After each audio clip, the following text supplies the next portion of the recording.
Hello students, good evening everyone. कैसे हो बेटा आप सब? आई होप आप सब बहुत अच्छे से अपनी स्टडीज कर रहे होंगे। बेटा 10 डेज आपके अप्रोक्सीमेटली एग्जाम्स को रह गए हैं और एक छोटा सा पॉइंट मेरे माइंड में आ रहा है रिगार्डिंग द टाइम मैनेजमेंट। ठीक है जी।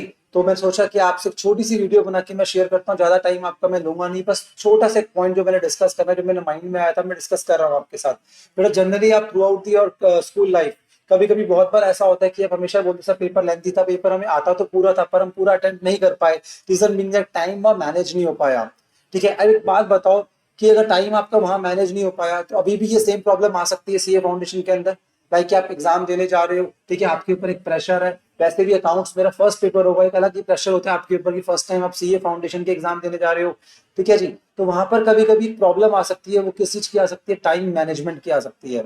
तो एग्जैक्टली पेपर को करना कैसे, किस पैटर्न में करना है, उसके लिए तो बाद में मैं वीडियो बनाऊंगा, बट एक छोटा सा मैं ओवरव्यू देना चाहता हूँ कि आज जब आप प्रैक्टिस करते हो अकाउंट्स के क्वेश्चंस को, तो किस तरीके से आप प्रैक्टिस करो अकाउंट्स के क्वेश्चंस को। लाइक इन द सेंस जब प्रैक्टिस करो क्वेश्चन, कभी कभी हम क्या होते हैं जब प्रैक्टिस कर रहे होते हैं हम टाइम को ध्यान नहीं देते कि हमारा जो क्वेश्चन वो कितने मार्क्स का क्वेश्चन लगभग एग्जाम में आ सकता है और कितने टाइम पीरियड में उसको हमने सॉल्व करना है। तो इसके लिए छोटा सा मैंने कैलकुलेशन आपके लिए बनाई है। ठीक है, ये रफ कैलकुलेशन अभी एग्जैक्ट वर्क नहीं करेगी, अभी मैं डिस्कस करता हूँ आपके साथ।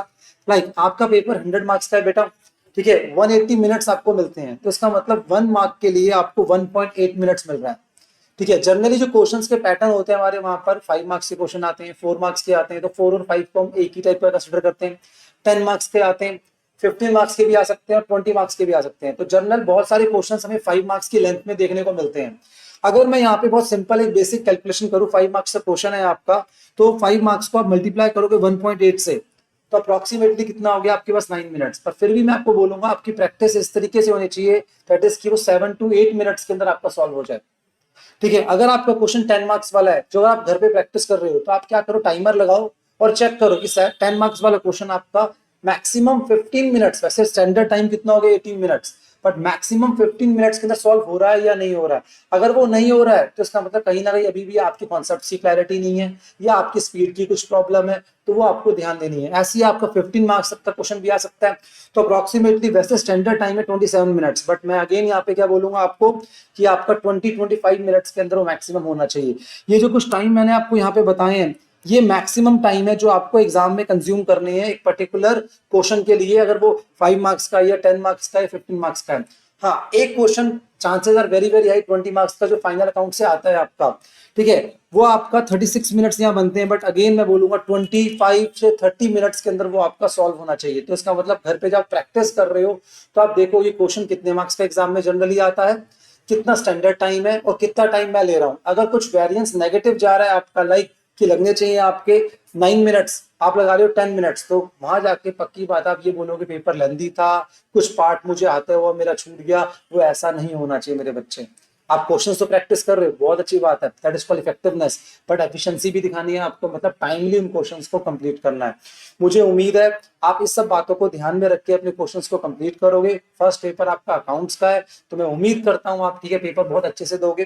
ठीक है, मेरा अगेन टारगेट आपके साथ क्या है, कम से कम 90+ मार्क्स स्कोर करो अकाउंट्स के अंदर। ठीक है बच्चे, एक छोटा सा मैंने आपको कैलकुलेशन बताई यहाँ पर रिगार्डिंग कि किस तरीके से आप वर्कआउट कर सकते हो। ठीक है, बाकी और डीप कैलकुलेशंस और जैसे कि एग्जाम में कैसे करना है, कौन सा क्वेश्चन पहले करना है, उसके लिए मैं एक अलग से वीडियो बनाऊंगा। बट अभी के लिए मैं आपको क्या बोलूंगा, सिर्फ इतना ही, इन सब चीजों को ध्यान में रखो और अपने टाइम मैनेजमेंट को बहुत मैनेज करो अच्छे से। अगर टाइम वहां पे मिसमैनेज हो गया ना, आपका पेपर आपका अच्छा नहीं जाएगा, तो आपका पूरा इंपैक्ट आएगा बाकी के 3 पेपर में ही। तो अकाउंट्स का पेपर सबसे अच्छा होना चाहिए, इसके लिए आपको सबसे पहले यहाँ पे क्या करना है, टाइम मैनेजमेंट पे ध्यान देना है। और कोशिश करो आप जब एग्जाम में जा रहे हो उससे पहले कम से कम 3 से 4 पेपर अकाउंट्स के दो। ठीक है, अगेन जब आप पेपर देने बैठ रहे हो, आप घर पे प्रैक्टिस कर रहे हो पेपर की, ठीक है, तो उस टाइम पे आप उस पर आप टाइमर लगाओ कि आपको कितने टाइम पीरियड में उस पेपर को आप सॉल्व कर पा रहे हो। ठीक है जी, अगर मान लो सपोज घर में भी अगर आप वो पेपर 3 घंटे में सॉल्व कर रहे हो, तो पक्की बात है एग्जाम में वो 3 घंटे में सॉल्व नहीं होगा। एग्जाम में आपका और टाइम कंजम्पशन ज्यादा होती है बेटा। तो आप घर पे वो सेम क्वेश्चन कर रहे हो तो 2 से ढाई घंटे के अंदर अप्रोक्सीमेटली आपका फिनिश हो जाना चाहिए मेरे बच्चे। ठीक है जी, तो छोटी सी वीडियो मैंने शेयर करी आपके लिए। थैंक यू वेरी मच बेटा।